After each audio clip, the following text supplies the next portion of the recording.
Hello hi అండి, అందరికీ నమస్తే. ఈరోజు మీకు చూపించిపోయే రెసిపీ పొద్దున్నే మనం తినే బ్రేక్ఫాస్ట్లో ఇలా హెల్దీ బ్రేక్ఫాస్ట్ అండి. బ్రేక్ఫాస్ట్ అంటే పెసరట్టు అండి. పెసరట్టు అంటే అందరికీ చాలా ఇష్టం. అసలు పెసరట్టు అంటేనే హెల్దీ. అందులో కొంచెం ఈ బీరకాయ తొక్కల్ని అవి యాడ్ చేసుకుని తింటే మరింత హెల్దీ కదా, అందుకే హెల్దీ బ్రేక్ఫాస్ట్ అంటున్నాను. పెసరట్టుని ఎప్పుడు మనము జారుడు ఉప్మా కాంబినేషన్లో తింటాం కదండి. ఈసారి రాయలసీమ స్టైల్ మరమరాలు ఉప్మాలతో ట్రై చేసాం. ఈ కాంబినేషన్తో తింటే ఈ పెసరట్టు టేస్ట్ అయితే అదిరిపోతుందండి. అసలు ఏ ఉప్మా కాంబినేషన్ లేకుండా కూడా ఈ అట్టుని ఒట్టినే ఇలా తినేయచ్చండి. చాలా కమ్మగా ఉంటుంది దీని టేస్ట్ అనేది. ఇలా పెసరపప్పు బీర తొక్కల కాంబినేషన్లో చేసే ఈ అట్టుని ఎలా తయారు చేయాలో చూద్దామా. దీనికోసం ముందు రోజు నైటే ఒక కప్పు పొట్టు పెసరపప్పును, పావు కప్పు బియ్యాన్ని నానబెట్టుకుని ఉంచుకోవాలండి. ఆ తర్వాత ఉదయాన్నే ఈ విధంగా మిక్సీ చేసుకోవాలి మెత్తని పిండిలా. గ్రైండ్ చేసుకునేటప్పుడు పెసరపప్పును విడిగా బియ్యాన్ని విడిగా గ్రైండ్ చేసుకోండి, మెత్తగా నలుగుతుంది. ఈ విధంగా ఇలా జారుడుగా రుబ్బుకోవాలండి పిండిని.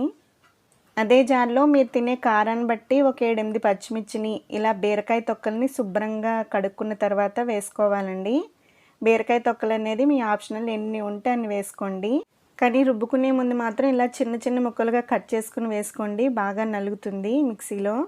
ఇప్పుడు ఇందులో పిండి మొత్తానికి సరిపడా ఈ కల్లు ఉప్పు వేసుకోండి. వేసుకున్న తర్వాత ఈ మిక్సర్ మొత్తాన్ని కొంచెం బరకగా గ్రైండ్ చేసుకోండి. ఈ విధంగా మరీ మెత్తగా కాకుండా జారుడుగా కాకుండా ఇలా కొంచెం బరకగా గ్రైండ్ చేసుకోండి. ఇలా గ్రైండ్ చేసుకుని బీరకాయ తొక్కల మిశ్రమాన్ని ముందుగా రుబ్బు పెట్టుకున్న పిండిలో వేసేసుకోవాలి. ఈ బీరకాయ తొక్కల పేస్ట్ పిండి బాగా మిక్స్ అయ్యేలా ఈ పిండిని మొత్తం బాగా కలుపుకోవాలండి.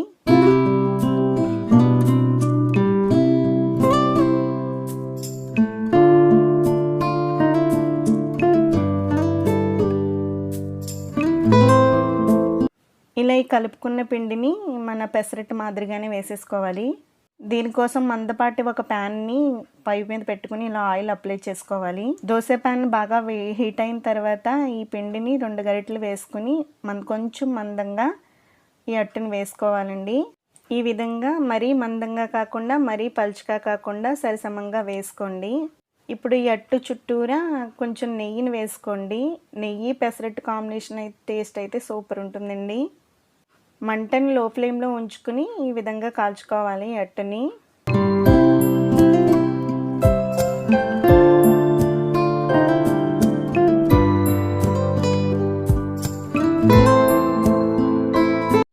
అట్టును ఒకవైపు దోరగా వేయించుకున్న తర్వాత మరొక వైపుకు టర్న్ చేసుకుని కొద్ది సమయం తర్వాత రివర్స్ చేసుకుని ఆ మధ్యలో ఇలా పచ్చి ఉల్లిపాయ ముక్కల్ని వేసుకోవాలండి. ఆల్రెడీ పచ్చిమిర్చిని పిండిలో అయితే వేసేసాం కాబట్టి మీకు నచ్చితే చిన్న చిన్న అల్లం ముక్కలను వేసుకోండి. ఇప్పుడు దీనిపై మరికొంచెం నెయ్యిని వేసుకుని ముందుగా తయారు చేసి పెట్టుకున్న ఈ మరమరాలు ఉప్మాని వేసుకోవాలండి. ఇది రాయలసీమ స్పెషల్ మరమరాలు ఉప్మా అంట. దీనిని రాయలసీమలో ఉగ్గాని అని పిలుస్తారంటండి. ఇది ఒక రకమైన కారపొడితో తయారు చేస్తారు. దీని తయారీ విధానాన్ని మరొక వీడియోలో పెడతాను. ఈ పెసరట్టుని ఉగ్గాని కాంబినేషన్లో కొంచెం పల్లి చట్నీతో తింటే చాలా బాగుందండి టేస్ట్ అనేది. ఈ ఉగ్గానీని హాఫ్ భాగం అంతా ఫిల్ చేసేసిన తర్వాత అట్టుని మధ్యలోకి మడిచేసేసుకోండి. ఇలా మడుచుకున్న తర్వాత మరికొంచెం సేపు వేగనిచ్చిన తర్వాత వేడివేడిగా సర్వ్ చేసుకుని పల్లి చట్నీ కాంబినేషన్తో తినండి. టేస్ట్ అయితే చాలా బాగుంటుంది. ఈ వీడియో మీకు నచ్చింది అనుకుంటున్నాను. నచ్చితే తప్పకుండా లైక్ చేయండి, షేర్ చేయండి, సబ్స్క్రైబ్ చేయండి. Thank you for watching. See you next video. Bye bye.